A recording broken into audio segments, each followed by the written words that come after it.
Hello viewers, unthinkable Kobe Mano sale would lead to a Man UTD revolt, but infuriating Cristiano Ronaldo when Alejandro Garnico doesn't deserve untouchable status. According to the Guardian, Manchester United are prepared to listen to any serious offer for every single member of Ruben Amorim's current squad. Part owners and owners have taken that stance because of the Premier League's strict profit and sustainability rules, which only permit maximum losses of $129 million over a 3-year period. And United have lost $385 million before tax over the last 3 years, but the 2021 and 22 season accounts for $185 million of that total, which will not be included in the next PSR assessment per the Telegraph. As such, the club is confident about balancing the books in short term, but there is now a push for more sustainable transfer model that will ensure they avoid the threat of points deductions for the foreseeable future. All of these means that no one is untouchable anymore. That includes academy graduates like Kobe Mano and Alejandro Garnico, who would both generate pure profit for the club if they were transferred. In the case of Mano, any sale would surely provoke a revolt from United fans. He has been the one bright spark mid one of the most memorable periods in the club's entire history, but Garnico has lost his status a homegrown hero in recent months and will need to make significant changes in order to preserve his career of Old Trafford.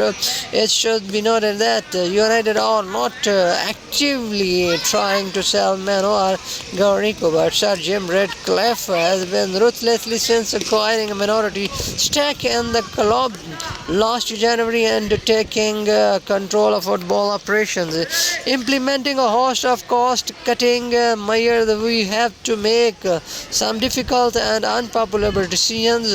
Radcliffe told the United We Stand fanzine last month. If you shy away from the difficult decisions, then nothing much is going to change. Many of those decisions have already railed supporters, not least a ticket price hike per game with no concessions for the pensioners or children. The INO's chairman is a lifelong United for himself, but he is first and foremost a businessman. Radcliffe's main priority is to stop the club losing money, which also means a more thoughtful approach to squad building. Certain players were considered unsellable under Eric Ten Hag, who also blew a fortune on a host of flop signings. Amorim, who was brought in to the replace Dutchman as head coach in November, he will not be afforded those privileges. United are now in a position where they must sell before they can buy any more new players, with the Guardian claiming that not even summer additions Lenny Joro, Nocer, Mazroi, Mathias Delight, Manuel Agarte and Joshua Zirkzee are off limits. In this cutthroat environment, there are no guarantees, but the players can still protect themselves to a degree by delivering consistently strong performances. Mano is the only United player who can honestly say he has done that over the past 18 months. At just 19 years of age, he is already an accomplished ball carrier who invites and evades pressure brilliantly, keeping a cool head even in the tightest areas of the pitch. Midfield has been a problem position for United, with the aging legs of the Casemiro and Cristiano Christian Eriksen no longer able to keep up with the intensity of Premier League football, and Mano has been vital in giving the team a semblance of control. He always drops deep to get the ball and looks to pass through the lines, boasting the agility and awareness to change direction quickly under pressure physically.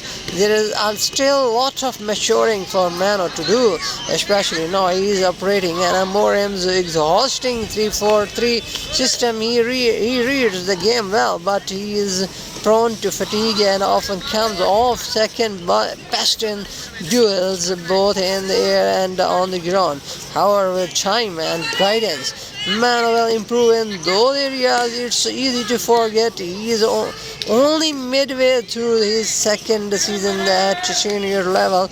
It helps that he is now complemented by a guard who is master of winning back possession and seems to never run out of energy. They worked particularly well together in last weekend's Hughley, encouraging to draw at Liverpool, largely getting the better of Alexis Mac Allister, Ryan Gravenberch and Curtis Jones. That display should serve as a springboard for United and Mano to bigger things.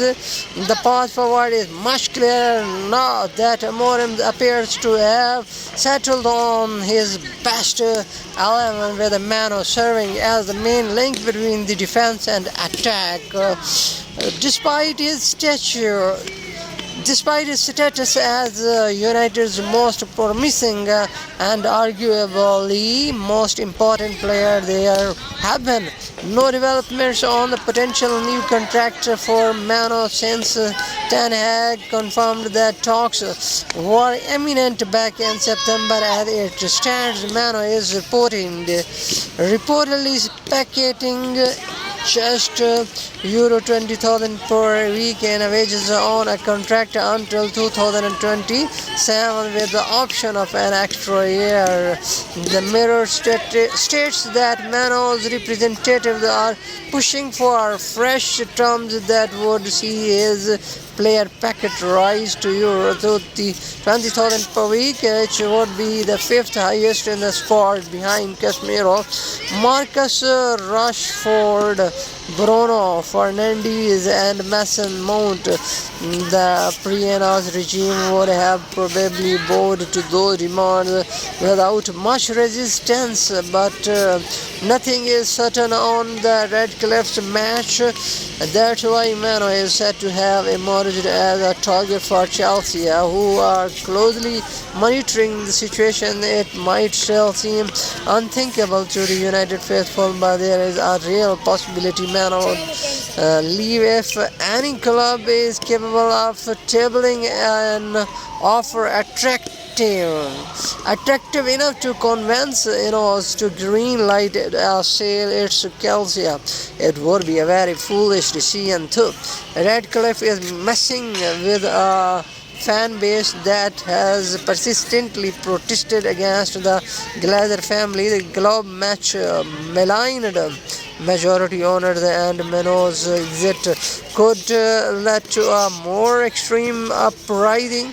Its choice between PSR related points deduction and keeping Mano, it's safe to say most supporters would pick the latter without hesitation. He is a beloved homegrown hero who should be protected, but instead he is being treated as a disposable asset.